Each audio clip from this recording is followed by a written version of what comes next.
All right, ladies and gentlemen, welcome to the Red Chip Poker Podcast. We're doing office hours today where we take your questions and answer them with one of our experts. And we have our foremost expert on the team, James SplitSuit Sweeney. How are you doing today, sir? Not too bad. How are you? I'm doing fantastic, and we've got a lot of great questions, and I share in some of them because, like many of our listeners and watchers out there, the river can be a scary place. It's when major decisions are made, and many of us are wondering, specifically with regard to showdown value and thin value, how we balance that out, and just how to play rivers in general. So we've got a few questions on that, and I'd love to go over them with you. Yeah, let's rock and roll. Let's do it. All right. Well, Richard asked us this question. At what point does a value hand turn into a showdown value hand? I feel like when I have top pair with a middle/decent kicker, I slow down too often on the river, especially out of position, after firing on both the flop and the turn, afraid that my opponent will only call with the same pair with a higher kicker or raise a better hand. I know board texture and my specific opponent are significant when deciding to fire the river, but I'm not sure against who and on what boards I should be firing against. What do you think? All right, so it's really easy to get lost in the minutia of this stuff. So let's for a moment kind of get rid of the exact hand strength. Let's get rid of the exact board. Let's get rid of the exact stack size. Let's just really focus on the big picture stuff. Okay, so the big question I asked here is how do I kind of discern between showdown value and actual value bets? You know, when should we make the value bet versus when should we just say, you know what, I'm just going to check, utilize my showdown value, go from there. Well, first and foremost, what the hell is showdown value? So very shortly, it essentially means that you expect that if you are to check that you probably have the best hand, and where this kind of looks or compares itself against getting value is when you value bet, you say, okay, I think my opponent's going to continue with enough second best hands to justify this because when I do bet, I'm getting enough second best action, and as such, it becomes a profitable bet, right? So that's your value bet. Whereas you would say, okay, if I thought I would bet and my opponent would not continue with enough second best, whereas if I check, I probably win often enough, then that's a situation where you probably can't value bet. It's probably way too thin. So you say, you know what, I'm just going to check back, utilize my showdown value, win often enough, and there we go, rock and roll, we're off and good. So that's kind of understanding like the really zoomed out big picture of this. So where a lot of people go wrong is they say, okay, I'm going to treat my top pair, top kickers, and all better hands as value. I'm going to treat my top pair meh kickers and all of my second pairs like queens on a king high board. All that's going to become my showdown value. And then everything else is just going to be bluffs, and I'll decide if I want to bluff a lot or a little arbitrarily. Right? So a lot of people think in this kind of very fixed mindset.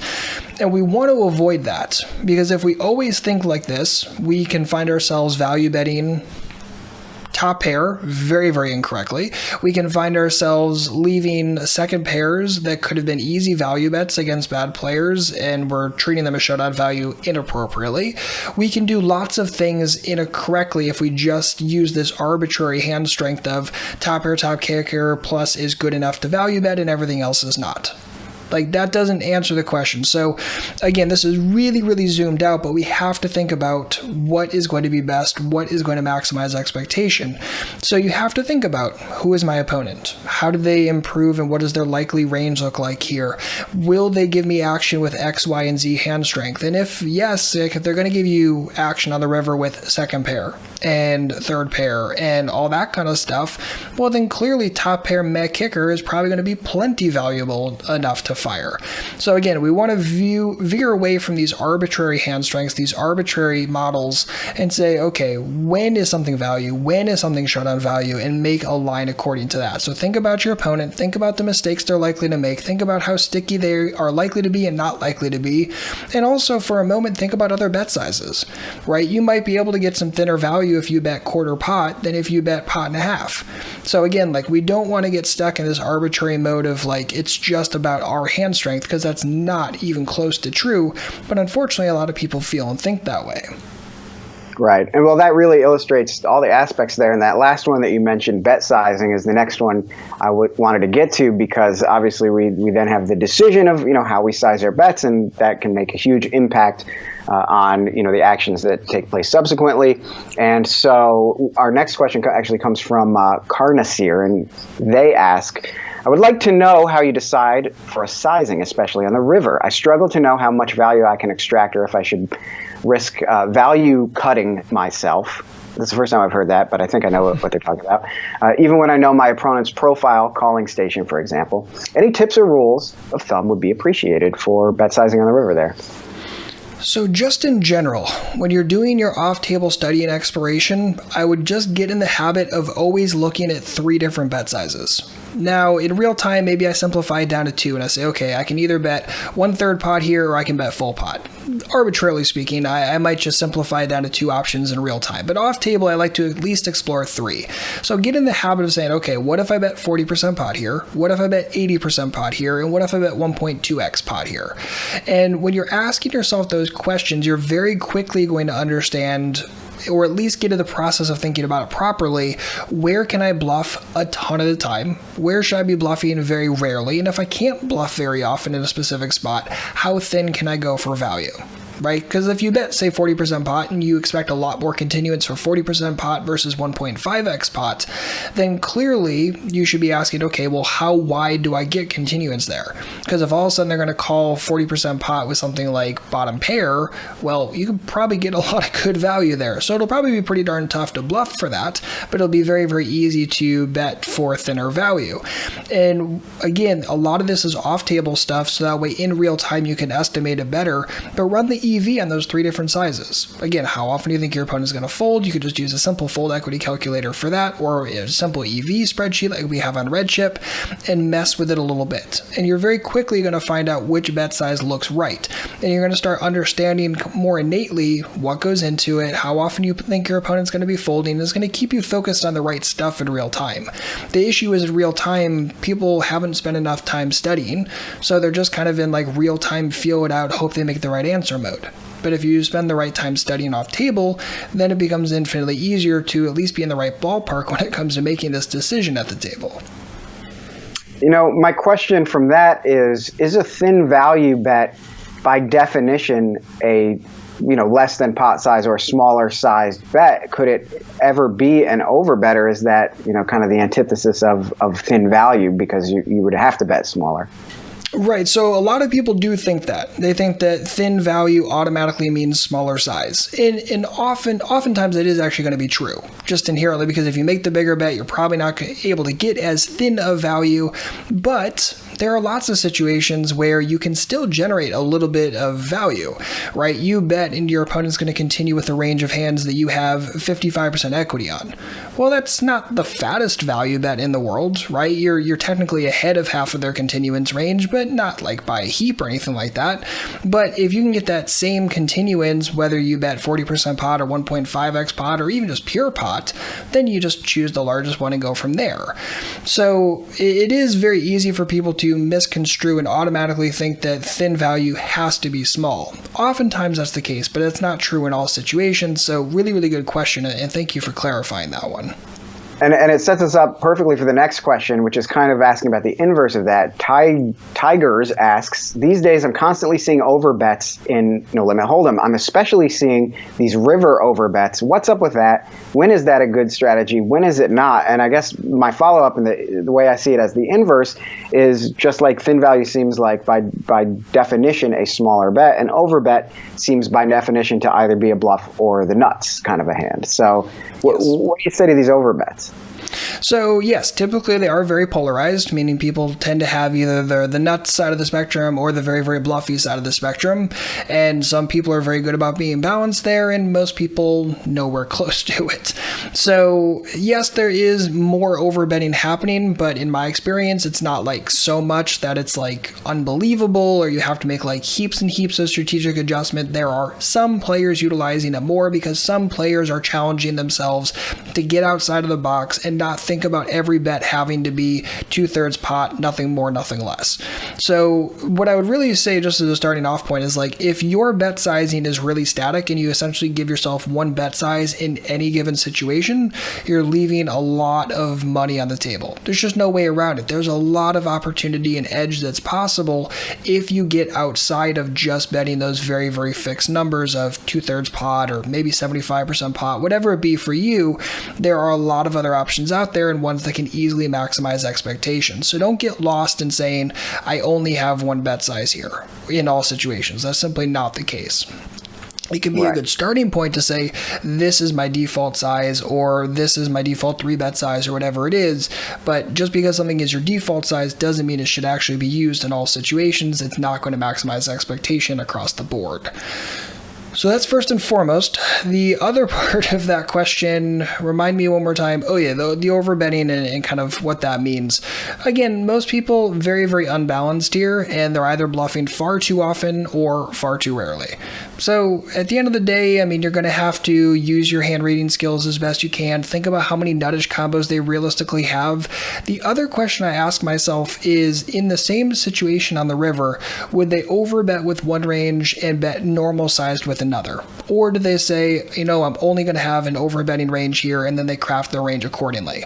Most people actually fork it. So they're overbetting with some section of their hands, and they're betting normalized 2/3, 60% pot, whatever it be, with the other part of their hands. So if they're removing some hands, be it maybe all nuttish combinations from their normal 2/3, and they're throwing all the nuts into their overbetting range, well, that means something very, very important.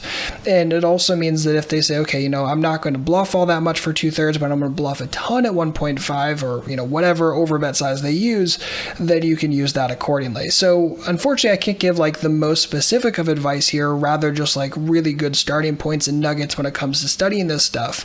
But at the end of the day, overbets for more aggressive players, typically going to have a lot of nonsense in there. They're just utilizing pressure to their advantage. So again, if you think there's enough bluffs in there, easily justify giving action. It's all a pot odds thing. It's all a math thing. So do a little bit of off-table work on it. You'll make sense of it very quickly. Or if they tend to be more on the tight conservative side of the spectrum, that overbet is rarely bluffy. And you can end up making some pretty big hero folds because, again, they're massively unbalanced and you can adjust pretty easily. And that's something I've heard from a lot of other coaches as well as you often, which is, think of your bet sizing as, 2 sizes, 3 sizes, limited number of sizes. It's one of the hardest things to grasp and hold them because, there's literally no limit and you can size however you'd like. But oftentimes, other players are playing with really sort of 3 bet sizes, and if you can look at it the same way, it vastly simplifies the decisions you have to make, right? Yeah, and in real time, is there going to be a functional difference between betting $67 and $69? Yeah, there's a little bit of a difference, but is it really that big of an issue? And do you have the brain power to be able to process that in real time? Probably not. So again, if you can just simplify and say, okay, here are 3 reasonable bet sizes I might use in this situation, think about your expectation in all of them, and do your best to estimate what the value is going to be, then rock and roll. But the issue is people either give themselves a single bet size, or almost just as bad, all bet sizes are on the table. And if you give yourself all bet sizes on the table, then typically you don't have the brain power to discern within 15 to 30 seconds which one is going to be best to maximize expectation. So again, off table, explore a bunch of them, but in real time, I typically only give myself 2 or 3 options, and I say, okay, which of these do I think is going to be best and why, and then choose the one that maximizes across the board. And just like so many things in poker, you're essentially saying, to some degree, take the focus off of the absolute, value of your hand and what you think it's worth, so to speak, and start putting the focus on the player, what range of cards they have, and what they would actually do in certain situations, and then you can have a better map to play the river. And that's both ways, right? That's whether you're the one facing the overbet and trying to discern what their range looks like and the value to bluff density. And that's also when you're the one that's firing into them. Is there enough second best hands? Are there enough second best hands that can and will continue? Because if so, you can probably get some thinner value. If not, is this a situation where you could bluff a tremendous amount more? You're exactly right. Everything is based upon your opponents, their range, their frequencies, and then crafting lines that exploit accordingly. But if your only focus is, here's the bet size that I normally use, here's the absolute hand strength that I have, that's the end of the thought process, you are incredibly screwed in the long term, and that's something that you need to be working on immediately. Now, we all have issues in our game, we all have leaks in our game, and we all have leaks that we've fixed in our game. But if you identify that leak in your game right this moment, please prioritize this over pretty much everything else right this moment, because this will pay off the most amount of dividend in the long run, in my opinion. And That's great. And, gets us to our last question, which is from one of our friends and favorites, Chip Extractor. And this is not so much a thin value or showdown value question, but it is about the river. And it's something that we've heard from other people as well, kind of along the lines of 3-betting is ruining poker. This modern, let's say, aggressive style of poker, although poker's always been aggressive, we don't see a lot of showdowns. And I'm teaching my girlfriend how to play poker. She's a total novice. And one of the things she keeps saying is, you don't get to see the cards in this game. Because if you watch poker on TV, it's most people's experience of it, you're used to being able to see what people have and follow along that way. So for the absolute first timer, it's very confusing. And even for the seasoned player, when a player is not going to showdown a lot and is just winning without showing, it can be very daunting to try and put them on a hand on the river. So Chip Extractor asks, he says, I talk with a lot of guys who will tell me, I don't see this guy getting to showdown. I don't see his hands. How do I know what he is playing? Can you talk a bit about discerning that info without really seeing that many showdowns? Really, really good and interesting question. And there are kind of two major things that come to my head. One is force this dude to go to showdown some percentage of the time, because you need to start getting that information. And showdown is the ultimate confirmation, right? Because you get to see the cards versus other situations where they muck and you're making assumptions about that.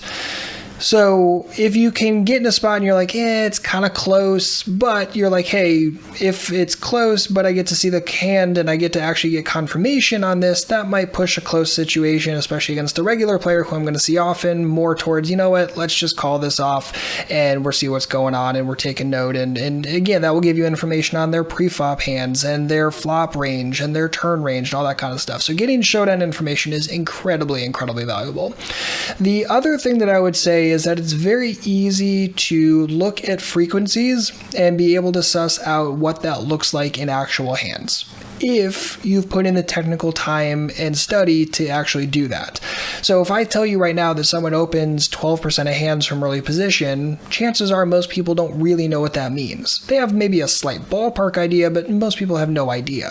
Now in real time, when you're playing live especially, you're not going to have a 12% number to work with. You're going to be estimating. Maybe you're saying, okay, I think it's closer to 10 or it's closer to 20 here, but you're always going to be kind of like ballpark plus or minus a good chunk. But if you can say, okay, here's what 10 looks like, here's what 20 looks like, here's what 30 looks like, and in this spot, I think this dude is more likely going to be closer to 10, you have a much better ballpark for putting someone on a range of hands. And then, as always, when you're going through the hand reading process street by street, you're saying, okay, is this range getting much thinner, a lot thinner, or is it staying roughly around the same? And then make decisions as you go forward.